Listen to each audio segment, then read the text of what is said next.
Doctor व्हायचं स्वप्न डोळ्यात ठेवून लाखो विद्यार्थ्यांनी दिवस रात्र मेहनत केली, स्वप्नासाठी झोप गमावली, आईवडिलांनी कर्ज काढलं, काहींनी तर शेतात काम करून कोचिंगची फी भरली, तर काहींनी आईचे दागिने ठेवून सुद्धा शिक्षणासाठी पैसे जमा केले, ते फक्त एका स्वप्नासाठी. पण जर नीट सारखं पेपर आधीच लीक होतो, लोकांजवळ पोहोचतोय, तर होतकरू आणि मेहनत करणाऱ्या विद्यार्थ्यांची चूक काय होती त्यामध्ये? एक लीक पेपरमुळे लाखो विद्यार्थ्यांचा विश्वास तुटलाय.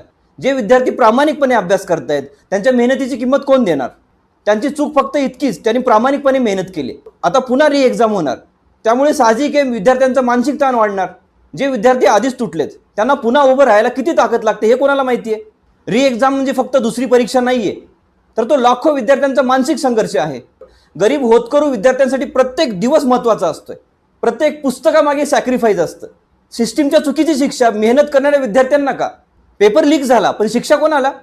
ज्यांनी मेहनत केली त्यांना, की ज्यांनी पेपर लीक करून विकला त्यांना? जर परीक्षा सुरक्षित ठेवता येत नसेल तर विद्यार्थ्यांच्या भविष्याची जबाबदारी कोणाची? एका चुकीमुळे लाखो विद्यार्थ्यांवर पुन्हा ताण, पुन्हा प्रेशर, पुन्हा मानसिक संघर्ष. सिस्टीम फेल झालं पण सफर मात्र विद्यार्थी करतायत. हा प्रश्न नेमकं विचारायचा कोणाला? ज्या गरीब विद्यार्थ्यांची मेहनतीची किंमत किती? जे विद्यार्थी गावातून छोट्या घरातून मोठे स्वप्न घेऊन आले, त्यांच्या आयुष्याशी खेळण्याचा अधिकार कोणाला दिलाय?